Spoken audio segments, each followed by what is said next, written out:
여러분 안녕하세요. 인생이란 반드시 뜻대로 되는 것만은 아닙니다. 저는 이번에 오랜만에 아들 가족을 만나러 가기로 하고 큰 기대를 품고 있었습니다. 특히 제 손에는 인천의 낡은 아파트 단지 퇴거 보상금으로 받은 1억 원이 있었습니다. 이 돈으로 아들 가족이 서울에서 더 넓고 쾌적한 집으로 이사하는데 힘이 될 수 있을 거라고 생각했던 것입니다. 하지만 손자의 무심한 한마디가 제 마음에 차가운 바람을 불어넣었습니다. 부모와 자식의 인연과 현실의 냉혹함, 그 사이에서 저는 예상치 못한 결단을 내려야만 했습니다. 저는 박진수 60세입니다. 아내 김은혜와 함께 인천의 낡은 연립주택에서 오랫동안 소박하게 살아왔습니다. 결코 넓지는 않은 낡은 집이었지만 그곳에는 우리 부부의 인생의 기억이 가득 담겨 있었습니다. 결혼 초부터 시작해 단 하나뿐인 아들이 성장하여 가정을 꾸리기까지의 모든 것이 새겨진 곳이었습니다. 평온했던 우리 생활에 어느 날 갑자기 소식이 전해졌습니다. 살고 있는 아파트 단지가 재개발 때문에 철거된다는 것이었습니다. 그 대신 시에서 1억 원이라는 보상금이 지급되기로 결정되었습니다. 이 소식을 들었을 때 저는 이것이 하늘이 주신 선물이라고 진심으로 생각했습니다.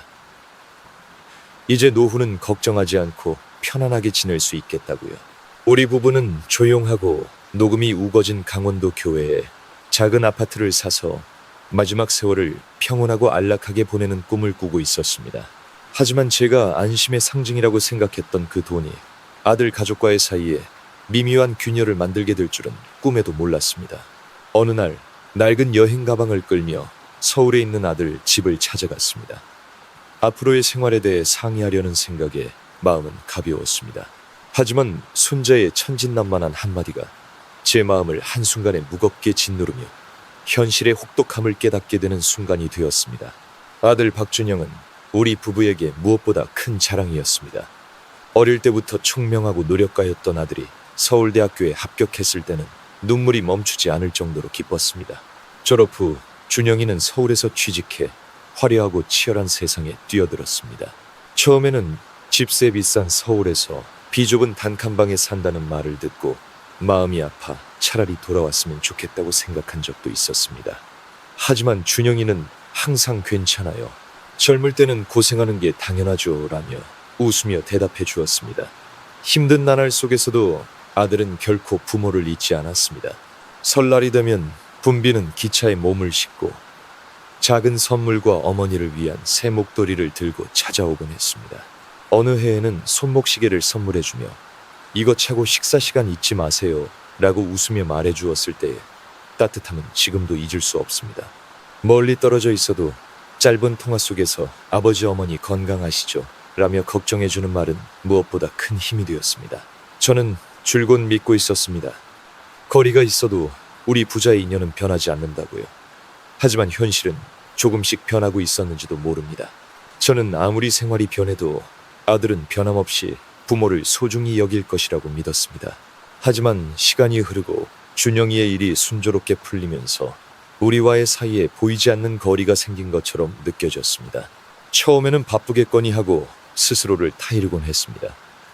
가정을 꾸리고 서울에서 살다 보면 전화하는 횟수가 줄어드는 것도 당연하다고 생각했습니다. 하지만 서서히 그 위화감은 커져갔습니다. 예전에는 전화를 걸면 회사 이야기, 동료 이야기, 어머니의 요리를 같이 만들고 싶다는 이야기로 즐겁게 이야기해 주었는데 이제는 건강하시죠? 뭐 필요한 거 있으세요? 같은 형식적인 말뿐이고 금방 일이 바빠서 또 전화할게요 라며 끊어버리게 되었습니다. 그리고 1년에 몇 번 있던 귀성도 어딘가 어색해졌습니다. 선물도 없고 웃음도 줄고 식탁에서는 젓가락을 든 채 고개를 숙이고 묵묵히 식사만 하는 모습. 물어봐도 괜찮아요. 좀 피곤해서 그래요 라고만 대답할 뿐 저에게는 그 말 뒤에 말 못할 무언가가 있는 것처럼 느껴졌습니다. 예전에는 퇴근하면 현관에서 달려와 안기던 어린 준영이의 미소가 있었는데 추운 겨울밤 가족이 둘러앉아 웃음소리가 끊이지 않았던 그 시절을 떠올릴 때마다 눈앞에 있는 아들의 모습이 가슴에 밝히는 듯 했습니다. 늙고 시대에 뒤처진 제가 이제 그의 세계를 이해할 수 없게 된 것인지 아니면 변해버린 것은 아들 쪽인지 그리고 가을이 깊어진 어느 저녁 휴대전화가 울렸고 화면에는 준영이라는 글자가 떴습니다. 가슴이 철렁 내려앉으며 전화를 받았습니다. 아버지 드릴 말씀이 있어요. 어딘가 망설임이 섞인 목소리에 불안감이 커졌습니다. 요즘 일은 어떤 이라고 했어? 웃으며 되물으니 잠시 침묵이 흐른 뒤 아들은 한숨 섞인 목소리로 말을 이었습니다. 아버지 사실 아내랑 상의하고 있는데요. 민준이도 곧 초등학생이 되고 해서 좀 더 넓은 집으로 이사하고 싶어요. 좋은 학교 근처로요. 저도 모르게 휴대전화를 쥔 손에 힘이 들어갔습니다. 그리고 예상했던 말이 그의 입에서 흘러나왔습니다. 사실 저축은 해왔는데 역시 아직 부족해서요. 아버지 보상금에서 조금 도와주실 수 없을까요? 아들의 말이 가슴에 무겁게 내려앉았습니다. 서울에서의 생활이 결코 쉽지 않다는 것은 잘 알고 있습니다. 집세는 비싸고 생활비도 만만치 않으며 아이 교육비도 부담이겠지요. 준영이도 고민에 고민을 거듭하다 꺼낸 말이겠지요. 하지만 마음에 밝힌 것은 그 부탁이 너무나 당연하게 들렸다는 점이었습니다. 저와 아내는 이제 늙었습니다. 이 1억 원은 노후에 병이 들거나 어려움이 있을 때 의지할 수 있는 마지막 보루였습니다.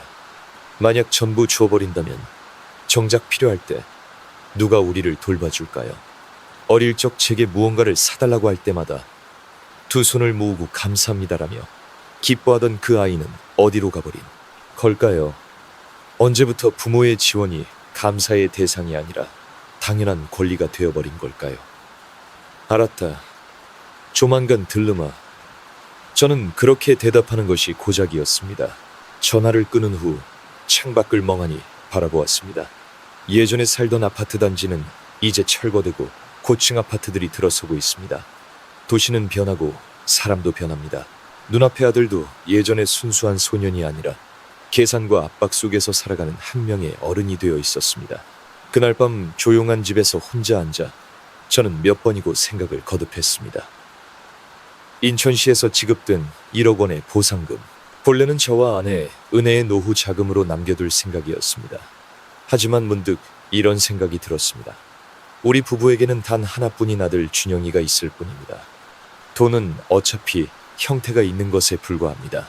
만약 지금 아들이 서울에서 넓은 집을 구하는 데 도움을 준다면 언젠가 우리가 늙었을 때 의지할 수 있는 존재가 되어줄지도 모릅니다.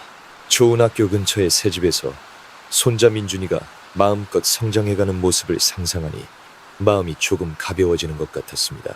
언젠가 저와 은혜도 그 집을 방문해 아들 가족과 시끌벅적하게 지내는 날이 올지도 모릅니다. 그런 희망을 가슴에 품고 저는 일어나 부엌으로 향했습니다. 은혜는 마침 채소를 씻고 있었는데 가늘어진 손가락이 물 아래서 희미하게 떨리고 있었습니다. 제 발소리를 듣고는 돌아보며 상냥한 미소를 지었습니다. 여보, 웬일이에요? 부엌에는 잘 안 오시잖아요. 저는 찻잔에 뜨거운 차를 따르고 한 모금 마신 뒤 천천히 입을 열었습니다. 며칠 뒤에 서울에 좀 다녀오려고 해. 은혜는 손을 멈추고 놀란 얼굴로 저를 바라보았습니다. 네, 왜? 갑자기 서울에요? 무슨 일 있어요? 저는 되도록 가벼운 말투로 대답했습니다. 준영이가 새 집으로 이사하고 싶다는데 아직 자금이 조금 부족한가 봐. 염소 좀 보러 가려고. 그 말을 듣자 은혜는 채소를 내려놓고 제 눈을 가만히 쳐다보며 천천히 작은 목소리로 물었습니다. 그거 정말 괜찮겠어요?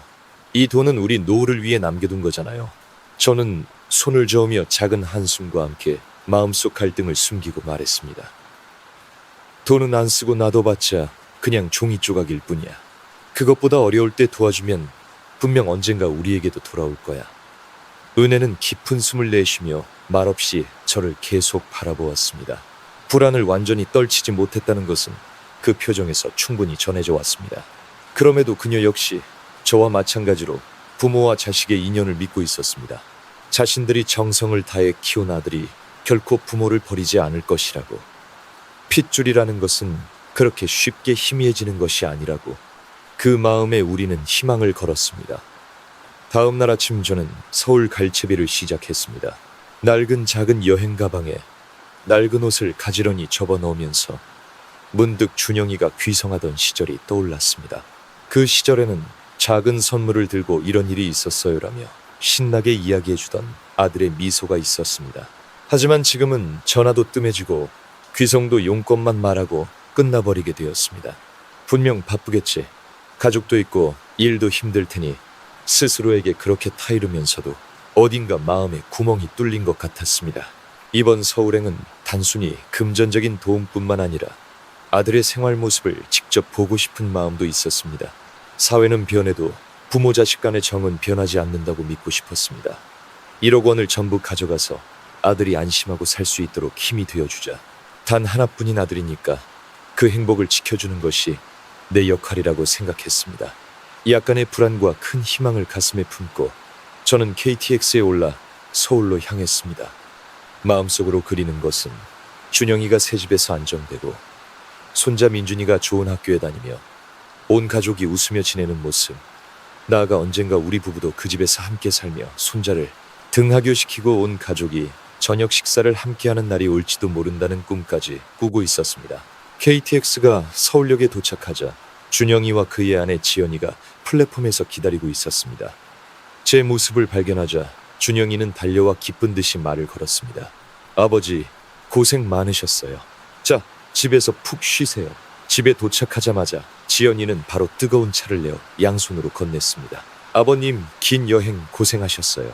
차 드시고 몸 좀 녹이세요. 게다가 제가 좋아하는 한과까지 준비해 두었습니다. 이거 좋아하시죠? 괜찮으시면 드세요.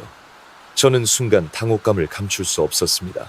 지연이는 지금까지 차가운 것은 아니었지만 예의 바른 거리감을 유지하는 타입으로 이렇게 적극적으로 대한 적은 거의 없었습니다. 그런데 오늘은 마치 다른 사람처럼 정중하고 배려심 넘치는 태도였습니다. 식사 자리에서도 준영이는 계속해서 제게 음식을 덜어주며 상냥한 목소리로 더 드세요라고 웃어주었습니다. 두 사람의 그런 태도에 저는 문득 가슴속에서 의심이 싹 텄습니다.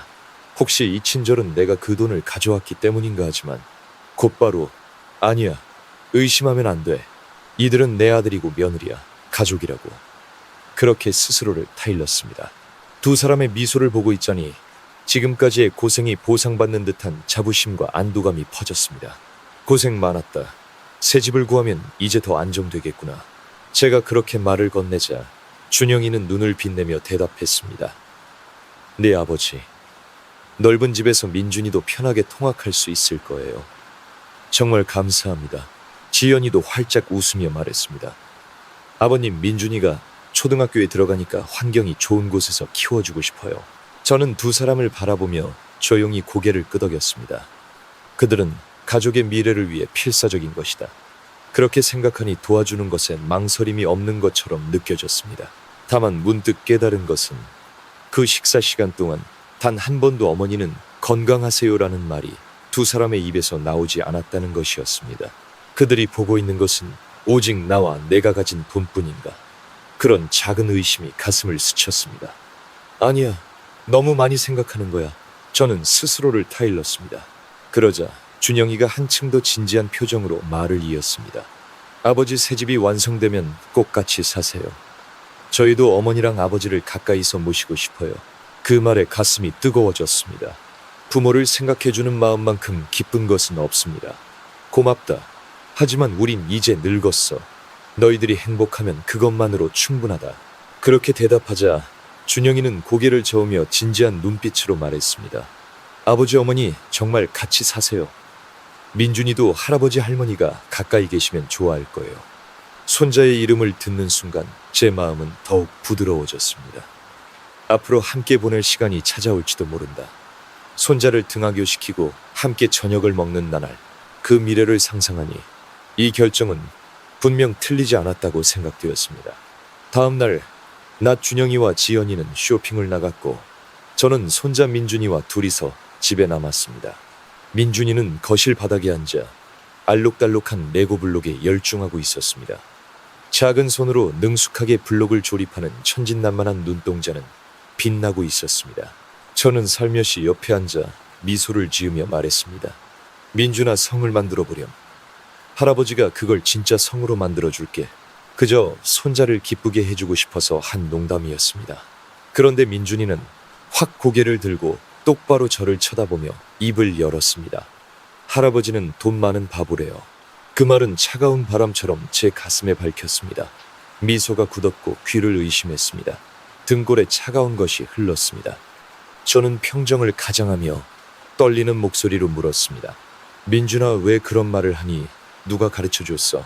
민준이는 아무렇지도 않게 아기도 없이 대답했습니다. 엄마가 그랬어요. 할아버지가 오면 돈을 받을 수 있다고요. 할아버지는 돈 많은 바보니까. 가슴이 아프고 목이 메었습니다. 눈앞의 작은 손자는 결코 거짓말을 할 수 있는 나이가 아닙니다. 아이의 말은 어른의 말의 반복. 그것은 틀림없이 지연이의 입에서 나온 말이었습니다. 저는 민준이의 머리를 살며시 쓰다듬으며 억지로 미소 지었습니다. 그건 틀린 말이야, 민준아. 할아버지는 그냥 할아버지란다. 바보가 아니야. 하지만 마음속에서는 분명 무언가가 소리를 내며 무너져 내리고 있었습니다. 민준이의 순진한 말이 마음속 깊은 곳에서 계속 울리고 있었습니다.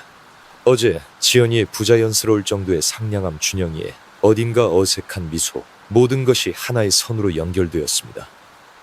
이것은 나를 위해 준비된 연극이었던 것입니다.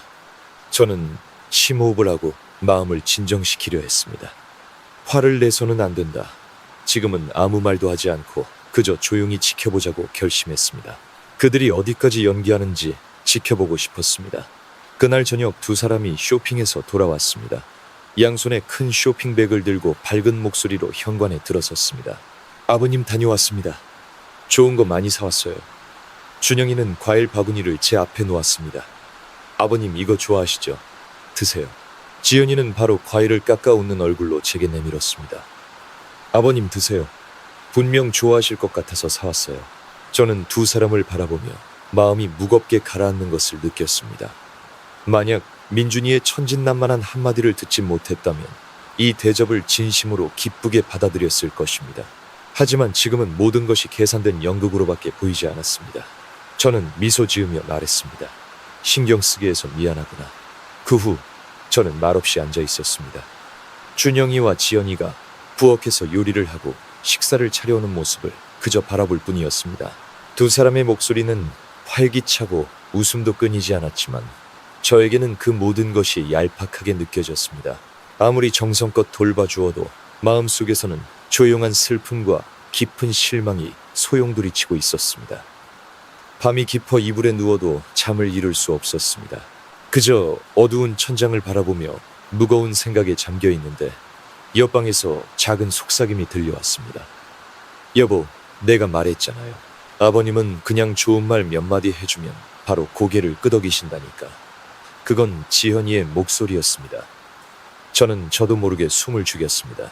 당신이 걱정하는 마음은 알겠지만 그 돈을 아버님, 어머님이 갖고 계셔봤자 의미 없잖아요. 집 대출금도 무겁고 지금이야말로 손에 넣어야죠. 그리고 한숨 섞인 준영이의 목소리가 들렸습니다. 그래도 아버지, 어머니도 이제 연세가 있으신데 노후 자금이 필요하잖아. 이렇게까지 하는 게 정말 괜찮을까? 그 한마디에 희미한 희망의 빛이 보이는 듯 했습니다. 어쩌면 준영이는 아직 마음 한구석에서 우리를 생각해주고 있는지도 모른다. 하지만 지연이의 다음 말이 그 희망을 산산조각 냈습니다. 뭘 걱정해요? 아버님, 어머님은 매달 연금 60만 원씩 받으시잖아요. 그렇게 쓸 데도 없는데 우리가 받는 게 훨씬 유용하죠. 저는 이불 속에서 굳은 채 심장이 아플 정도로 두근거리는 것을 느꼈습니다. 얼굴이 뜨거워지고 피가 머리로 쏠리는 것을 느끼면서도 그저 말없이 견딜 수밖에 없었습니다. 지연이의 차가운 목소리, 준영이의 침묵, 그것이 모든 것을 말해주고 있었습니다. 내가 그토록 믿고 사랑해왔던 아들은 이제 그곳에 없었습니다. 다음 날 아침 저는 조용히 짐을 쌌습니다. 그리고 마음속으로 결심했습니다. 이 1억 원은 결코 그들의 손에 넘기지 않겠다. 그리고 나는 이제 이 집을 떠나겠다고. 날이 밝자 저는 조용히 짐을 싸기 시작했습니다. 한 장 한 장 정성껏 접은 옷과 양말을 여행 가방에 넣으면서 마음은 무겁게 가라앉았습니다. 이제 이 집을 떠날 때가 왔다는 것을 알고 있었습니다. 현관까지 여행 가방을 끌고 가자 아들 준영이가 방에서 나와 놀란 얼굴로 멈춰섰습니다. 아버지 벌써 가시는 거예요. 억지로 웃으려 했지만 그 눈동자에는 초조함과 불안이 숨겨져 있지 않았습니다. 저는 그의 눈을 바라보며 희미하게 웃으며 대답했습니다. 볼 일이 좀 생겨서 일찍 돌아가기로 했다. 온화하게 말하면서도 마음속은 파도가 치고 있었습니다. 저는 마음 한구석에서 기대하고 있었는지도 모릅니다. 아버지 그 돈은 노후를 위해 남겨두세요라고 아들이 말해주기를. 하지만 준영이는 표정을 굳히며 황급히 제 팔을 잡았습니다. 아버지 잠깐만요. 아직 할 얘기가 있어요. 저는 조용히 몸을 피하며 차분한 목소리로 말했습니다. 이제 충분하다. 어젯밤 너와 지연이가 이야기하던 거 전부 들었으니까. 순간 공기가 얼어붙었습니다. 준영이는 새파랗게 질려 아무 말도 못하고 서 있었습니다. 저는 깊은 숨을 들이쉬고 얼음장 같은 목소리로 조용히 말했습니다. 너에게 나는 뭐냐? 모든 것을 희생해서 너를 키운 아버지냐? 아니면 편하게 이용할 수 있는 돈 많은 바보냐? 그리고 두 사람에게 차가운 시선을 보내며 쓴 웃음을 지으며 말을 이었습니다. 두고 봐라. 나는 이제 돈만 있는 어리석은 늙은이가 되지 않을 거다. 그들의 반응을 기다리지 않고 저는 여행 가방을 끌고 현관을 나섰습니다. 문이 닫히는 소리와 동시에 차가운 바람이 뺨을 스쳤지만 그 이상으로 제 마음은 차갑게 식어 있었습니다. 집에 돌아오니 해가 높이 솟아 있었습니다. 현관을 열자 아내 은혜가 작은 부엌에서 조용히 채소를 씻고 있는 모습이 눈에 들어왔습니다. 마른 등이 따뜻한 노란 불빛에 감싸여 있는 그 광경은 본래라면 마음을 평온하게 해줄 터인데 제 가슴에는 허무함만이 가득했습니다. 저는 의자에 앉아 양손으로 찻잔을 감쌌습니다. 아내 차는 뜨거운데 손은 차갑게 떨리고 있었습니다. 할아버지는 돈 많은 바보래요. 그날 아침 민준이가 내뱉은 말이 바늘처럼 가슴에 계속 밝혔습니다. 저는 더 이상 참지 못하고 모든 것을 은혜에게 이야기했습니다. 은혜는 말없이 이야기를 듣고 눈물을 글썽이며 떨리는 목소리로 말했습니다. 준영이가 옛날에는 저렇게 부모 생각하는 아이였는데 어쩌다 이렇게 돼버렸을까요? 저도 가슴이 미어졌습니다. 그 시절 대학에 합격한 날 준영이는 우리 손을 꽉 잡고 빛나는 눈으로 이렇게 말했습니다. 아버지 어머니, 언젠가 제가 돈 많이 벌어서 두 분 편하게 해드릴게요. 그때의 광경이 지금은 그저 슬픈 기억으로 가슴에 남을 뿐이었습니다. 은혜는 눈물을 닦으며 갈라진 목소리로 말했습니다. 어쩌면 가정을 꾸린 순간부터 그 아이는 이제 우리 아이가 아니게 된 건지도 몰라요. 다른 가정을 이루고 다른 누군가에게 영향을 받아 변해버린 거겠죠. 저는 분함과 허무함에 쓴웃음을 지을 수밖에 없었습니다. 결혼했다고 해서 부모에 대한 은혜를 잊어도 되는 것인가? 좁은 우리 집안에 차가운 바람 소리만이 울려 퍼졌습니다. 저는 은혜가 살며시 눈가를 훔치는 모습을 바라보며 더 이상 말은 필요 없다고 느꼈습니다. 아픔은 서로 깊이 공유하고 있었습니다. 긴 침묵 끝에 저는 천천히 입을 열었습니다. 이 1억 원은 우리 둘을 위해 쓰자. 만약 우리가 세상을 떠나게 되면 그때 남겨두면 되겠지. 은혜는 조용히 고개를 끄덕였고 그 눈에는 쓸쓸함과 동시에 안도의 빛이 떠올라 있었습니다. 이제부터라도 우리 자신을 위해 살자. 그것만이 우리에게 남겨진 유일한 길이었습니다. 오랫동안 우리는 아들을 위해 모든 것을 바쳐왔습니다. 하지만 이제부터는 지금까지 마음속 깊이 닫아두었던 꿈을 현실로 만들 때가 온 것입니다. 은혜와 나란히 컴퓨터 앞에 앉아 우리는 태어나서 처음으로 둘만의 긴 여행을 계획하기 시작했습니다. 이제부터는 부모로서가 아니라 한 명의 인간으로서 늙었어도 꿈을 갖고 웃으며 행복을 느끼는 인생을 살기로 결심했습니다. 여행 첫날, 인천공항에서 이륙하는 비행기 창문으로 내려다본 서울은 작은 사각형의 도시 풍경이 되어 구름 아래로 멀어져 갔습니다. 가슴에 차오른 것은 신기한 감정이었습니다. 해방감과 후회, 그리고 좀 더 일찍 자신을 위해 살았더라면 좋았을 것이라는 자책감. 옆을 보니 은혜는 조용히 창밖을 바라보고 있었습니다. 그 옆모습은 마치 어린아이처럼 기대에 차빛나고 있었습니다.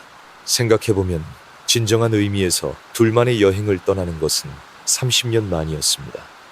준영이가 태어난 후로는 우리의 시간도 돈도 모든 것이 아이를 위해 쓰였습니다. 하지만 지금 이 비행기를 타고 처음으로 깨달았습니다. 이제부터는 우리 자신을 위한 시간이 있다는 것을. 여행 며칠은 조용하고 아름다운 시간의 연속이었습니다. 방콕에서는 사원을 방문하고 푸켓 해변을 둘이서 손잡고 걸으며 똠얌꿍을 먹고 얼굴을 붉히며 웃었습니다.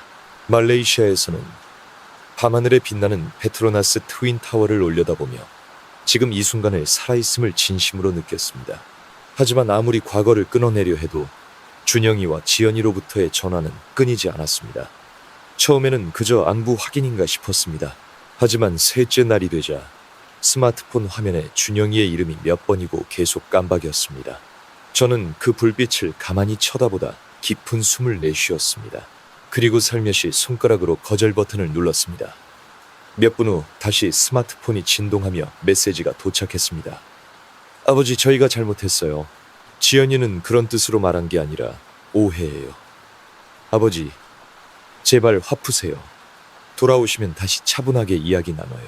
한 글자 한 글자 읽어내려가도 마음은 전혀 움직이지 않았습니다. 그들에게는 이것도 오해인가? 단 한 통의 메시지로 그날 밤 내 귀로 직접 들었던 냉혹한 말이 없던 일이 될 거라고 생각하는가?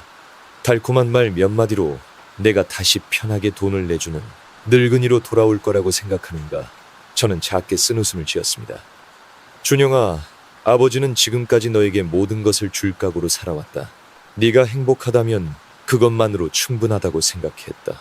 하지만 너와 네 아내는 그 아버지의 마음을 차가운 계산의 도구로 사용했다. 더 이상 나는 어리석은 늙은이가 될 수 없다.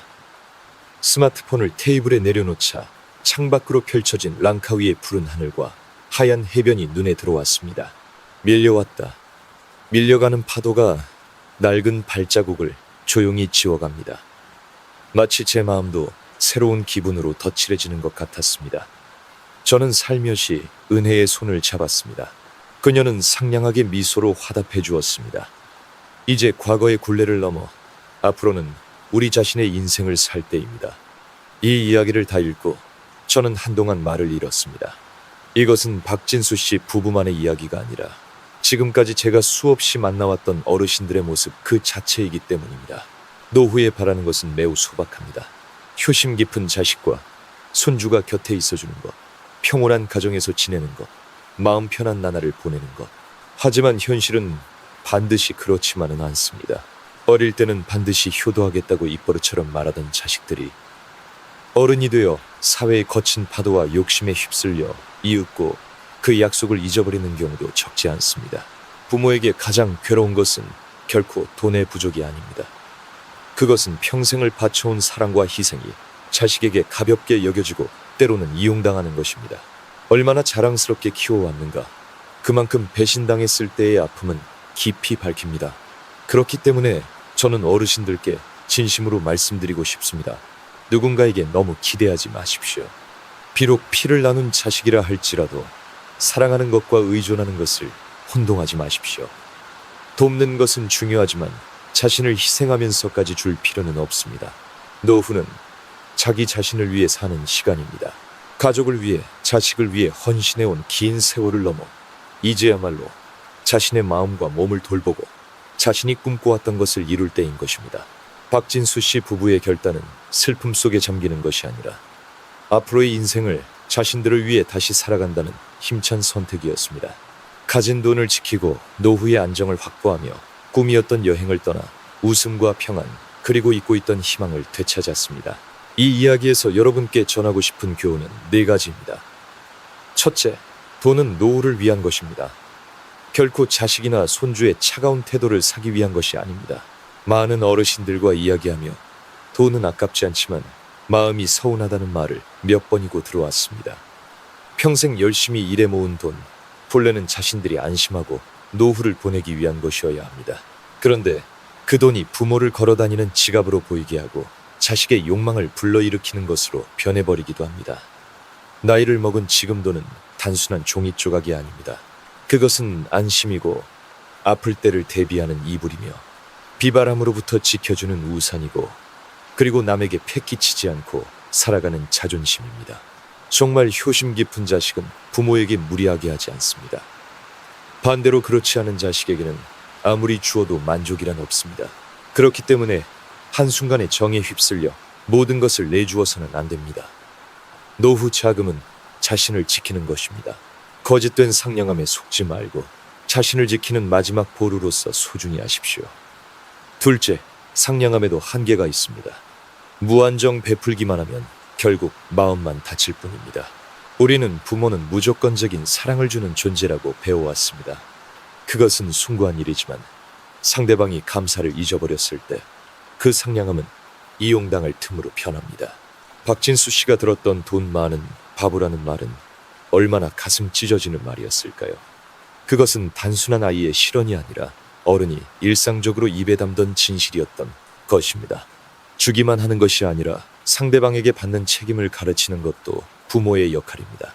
상냥함이 무제한이 되면 이윽고 약점으로 간주됩니다. 그래서 때로는 거절하는 것도 부모의 강함입니다. 셋째, 노후는 자신에 대한 보상의 시간입니다. 인생의 끝이 아닙니다. 지금까지의 노력에 대한 선물의 시간입니다. 항상 자식을 위해, 손주를 위해 살아온 우리들. 하지만 한번 멈춰서서 자신에게 물어보십시오. 마지막으로 진심으로 웃었던 것이 언제입니까? 마지막으로 자신을 위해 무언가를 한 것이 언제입니까? 만약 기억나지 않는다면 이제 그것을 시작할 때입니다. 가고 싶었던 곳에, 각오하고 싶었던 것에 도전하며 마음에 남는 추억을 만드십시오. 노후야말로 자신의 인생을 마음껏 맛볼 시간인 것입니다. 넷째, 좋은 자식은 마음에 감사하고 그렇지 않은 자식은 돈으로도 만족하지 못합니다. 마지막으로 가장 중요한 것입니다. 정말로 부모를 생각하는 자식은 돈이 아니라 말과 마음, 씀씀이로 부모를 안심시키고 반대로 그렇지 않은 자식은 아무리 주어도 끝이 없습니다. 오히려 모든 것을 다 주고 난 그 끝에서 부모를 불필요한 존재로 버리기도 합니다. 아무것도 받을 수 없게 되었을 때 자식이 어떤 태도를 보이는가, 그것이 진짜 모습입니다. 부디 자신을 탓하거나 인색하다는 말을 들을까 두려워하지 마십시오. 노후는 자기 자신을 소중히 여기고 자존심을 갖고 살아야 할 때입니다. 만약 자식이나 손주가 감사를 잊었다면 그때는 자기 자신을 가장 소중히 여기는 것, 그것이 우리가 할 수 있는 최고의 선택입니다. 늙었기에 자신을 아끼고 마음 편안하게 당당한 인생을 보냅시다. 자식이 당신을 소중히 여기지 않는다면 당신 자신이 자신을 소중히 여겨주세요. 인생의 철학 채널의 영상을 시청해 주셔서 감사합니다. 이 영상이 마음에 드셨다면 1이라고 댓글을 달아주세요. 마음에 들지 않으셨다면 2라고 댓글을 달아주세요. 채널 구독과 응원 부탁드립니다. 여러분은 지금 어디에서 제 이야기를 듣고 계신가요? 댓글로 알려주시면 정말 궁금하고 재밌을 것 같아요. 오늘 이야기 여러분은 어떻게 들으셨나요? 여러분의 생각과 느낌을 자유롭게 댓글로 남겨주세요. 언제나 여러분의 삶에 평안과 행복이 가득하기를 진심으로 기원합니다.